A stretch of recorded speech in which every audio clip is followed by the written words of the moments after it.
Magandang araw po sa inyong lahat mga karibin natin at welcome back dito po sa ating munting channel Pinas News Review kung saan re-reviewin po natin ang mga mahalagang balita dito sa Pilipinas. At ito nga mga karibin natin, no? Romualdez sinibak sa pwesto ni PBBM. Kung Marcoleta ipapalit. Yan mga karibyo, Castro kinumpirma. Yan mga karibyo natin, patungkol po riyan ang ating aalamin mula po rito sa channel ni Bangon Pinas. Yan nasa description po ang full video link ng balitang ito.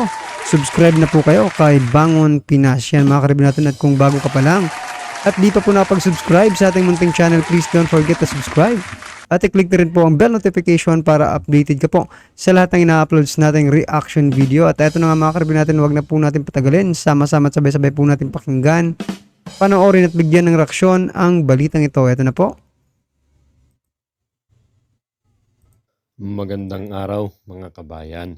Nagbabalik po muli ang inyong lingkod upang magbigay sa inyo ng mga bago at nagbabagang mga balita. Romualdez sisibakin na sa pwesto at ipapalit na House Speaker ay si Congressman Marcoleta. Sa wakas, isang napakagandang desisyon ni President Bongbong Marcos na alisin ang kanyang pinsan na tila umano wala namang ginagawa kundi tignan lang ang mga itlog sa palengke at sirahin ang napakagandang imahe ng mga Duterte. Tuwang-tuwa naman ang mga taong bayan kasi nga talagang apakagaling ni Marcoleta na congressman at tila ba ay isa siyang patriotic na kongresista na iniisip niya ang kapakanan ng ating bansa kaysa kung ano ang kanyang makukuha sa pagiging politika. Samantala, Kabataan Party List Representative at Congresswoman Franz Castro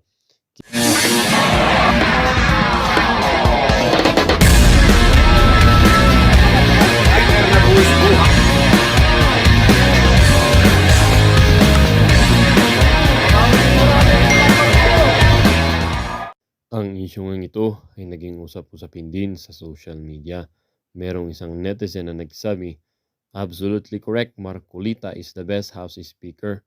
Romualdez kick out in the Congress. Kita nyo, every time may diplomat meeting si President Bongbong Marcos, always at the back instead si VP Sara, kuwangol talaga, di lang tambaluslos." Ang isyong ito ay naging usap-usapin din sa social media. Merong isang netizen na nagsabi, "Absolute." At sabi din ng isang netizen, "Aloha Pilipinas, His Excellency President Ferdinand R. Marcos Jr. Excellent choice for Speaker of the House. Congressman Rodante Marcoleta, I'm in favor for him. Very intelligent. God bless." At sabi din ng isang netizen, "Marcoleta is the best speaker in Congress. Siya ang nakakarapat-dapat na maging speaker sa Congress." Sabi din ng isang netizen, Yan. Ito ang resulta mga lords kapag, 'di ba? Kapag ang isang politiko ay nagpapapogi lang. 'Di ba? You know what I mean? Yung hindi naman talaga yung focus niya ay magserbisyo at tumulong sa mga tao. 'Di ba? Kundi ang gusto niya lang maipakita is kunwari tumutulong, kunwari may ginagawa. Pero at the end, 'di ba? Hindi pa rin nasusolusyonan ang kung ano ang dapat solusyonan. Like 'di ba yung nangyari kay 'di ba yung nangyari no kamakailan lang na ipinagmamayabang nila dun sa Cebu na pumunta pa talaga si Tambaluslos. Pinagmamayabang nila na 20 pesos per kilo na bigas daw. 'Di ba? Siya pa ngayong 'di ba? Siya pa ngayong timbang ng mga bigas eh. Pero basahin natin. Just in agarang suspension sa pagbebenta ng 20 pesos per kilo na bigas sa lahat ng lungsod at bayan sa Cebu. Ipinag-utos ni Governor Garcia dahil sa paglobo ng listahan ng mga mahihirap na Cebuanos na pinahihintulutang makabili ng murang bigas. Yan, di ba? Ito ang magiging resulta kapag hindi nag-iisip. Di ba? Yung talagang pabida-bida lang, yung pabibo lang. At yan ang ginawa ni Romualdez, no? Pumunta sila sa Cebu.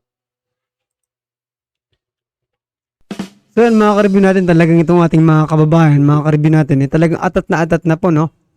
Na talagang palitan itong si Speaker Romualdez, no? At sinasabi nga na mas magandang ipalit si Congressman Marcoleta, mga ka-review natin, no? Pero may umuugong din na balita, mga ka-review natin, na pwede rin daw si SOG Boying Rimulya, no?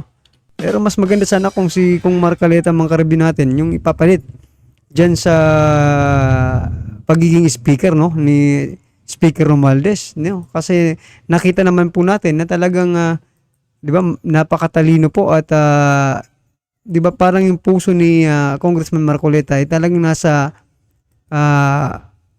masang-masa na review. Unlike po dito kaya Speaker Romualdez, na tama nga pong sinasabi dito na papogi lang yung ginagawa ni Speaker Romualdez, no?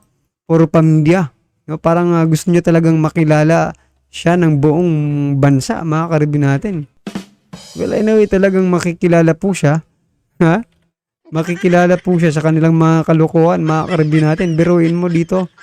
Pumunta pa talaga sa Cebu para ipakita na 20 pesos po ang kilo ng bigas. Pero after nun, mga ka-review natin, sinabi rin ng gobernador, diba? Na suspindi muna yan. Kasi marami na yung baka, 'di ba? Nag-expect na yung mga taong bayan na talagang 20 pesos na ang kilo ng bigas. Hindi naman pala totoo, mga ka-review natin, Ang palengke kaya yung nagtakal-takal si Tamba, mga ka-review natin. Pabida-bida siya na 20 per kilo na bigas. 'Di ba? Pero tingnan niyo naman ang resulta.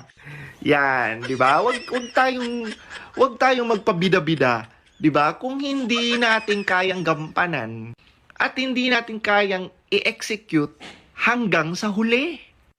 So ang nangyari lang is parang photo ops lang. 'Di ba?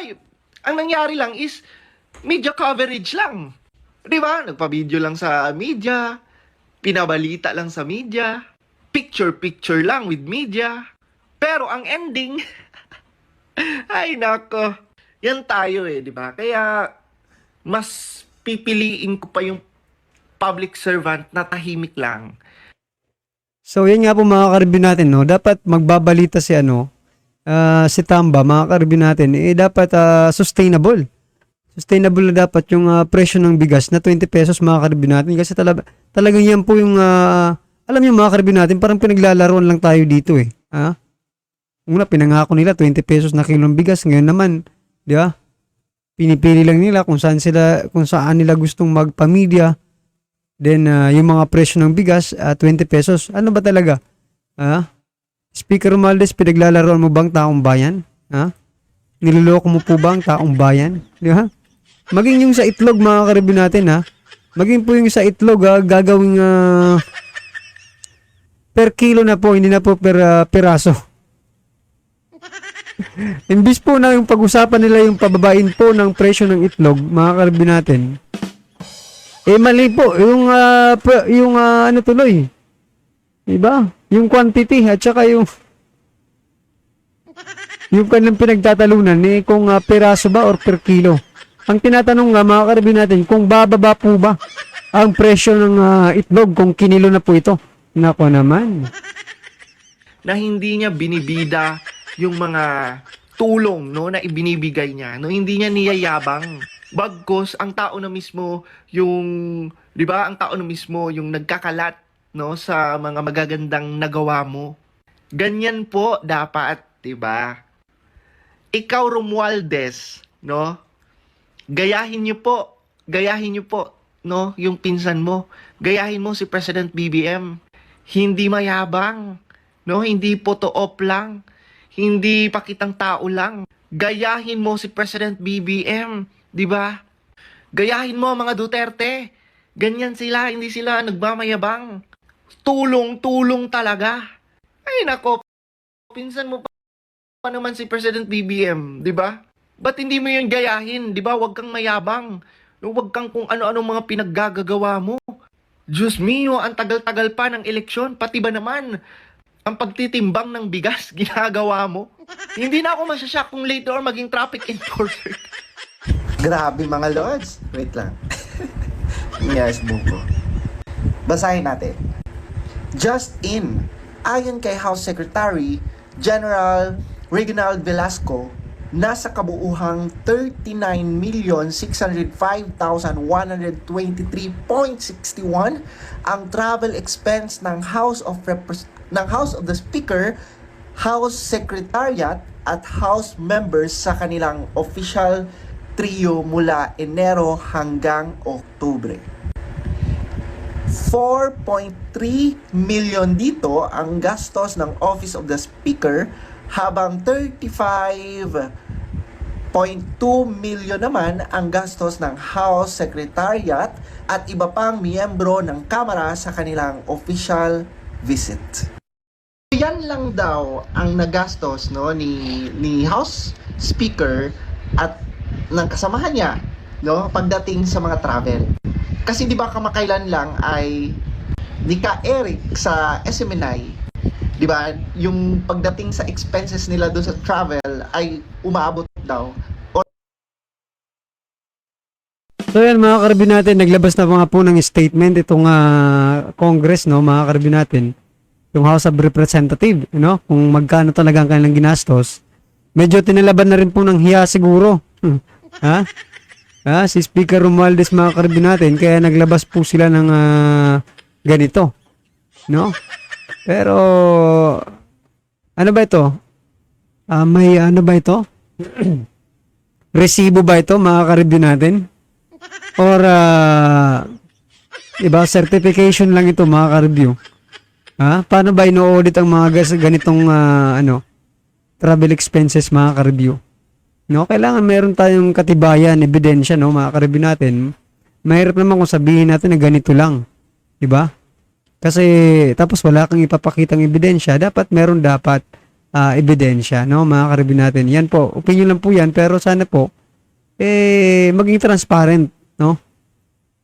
Sa ating lahat, no? Kasi tayong lahat naman po nagbabayad ng tax, which is yun po ang ginagamit nila, no?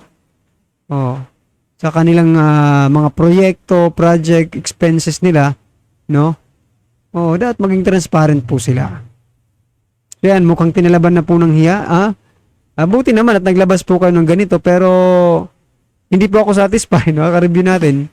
Ang tinatanong ko nga po, mga ka-review, kung may resibo, may ano ba ito? Paano ba, inulit na ba ito? Yan ba, mga ka-review natin? Parang may resibo ba ito? Ganun, ebidensya na ganyan talaga ang ginastos nyo. Diba? Mayroon naman kung sabihin na ganito, tapos konti na lang yung natitira sa pondo ng kaban ng bayan, di ba? Ganito lang po yung nagastos namin, pero wala nang laman yung kaban ng bayan natin. Nako, mahirap po yun, no? Or aabot daw sa 1 billion. So ngayon, sinasabi nila na hindi naman daw 1 billion, di ba? Pero ang nag-reflect sa GAA 2023, pagdating sa travel expenses nila, ay umabot daw talaga ng 1 billion. Grabe, no? It's too much money. Diba? And at the same time, imaginein mo, as House Speaker, bakit ka ba magta-travel? Diba? Parang anong gagawin mo? Ang laki-laki ng budget na yan. Kaya mga lods, hindi talaga ako naniniwala na walang pera ang gobyerno. Kasi tingnan nyo, million, grabe. Tapos, no, dinidepensyahan pa nila na hindi naman daw umabot ng 1 billion. Diba? Yung digit na... Siya nga po nakakasama ng loob, mga ka-review natin, no? Kung dito sa mga travel nila, umaabot halos 1 bilyon, no? Yung kanilang expenses, mga ka-review natin. Pero pagdating po sa ating mga armed forces, mga ka-review natin, lalo na sa West Philippine Sea, no? Wala po silang maibigay na, no? Hindi po nila nakukumpleto yung pangangailangan ng ating mga authority doon sa West Philippine Sea, mga ka-review natin. Pero isipin mo yung mga travel nila, mga ka-review natin. Grabe po ang ginagastos pala dyan. Nako, makakabil na siguro yan ng ilang barko, mga ka-review natin, no? malalaking barko na pwedeng gamitin dyan sa West Philippine Sea. Nako naman talaga, oo. Napakalaki po niyan, mga karibyo natin, na pera. Para sa atin po, malaki na yan kasi wala naman tayong pera. Pero para siguro sa kanila, mga karibyo natin, dun sa mga politikong, di ba? Konti lang yan. Kasi paghahati-hatian pa yan eh. Ganun po ba, mga karibyo natin, parang ganun kasi yung lumalabas eh, di ba?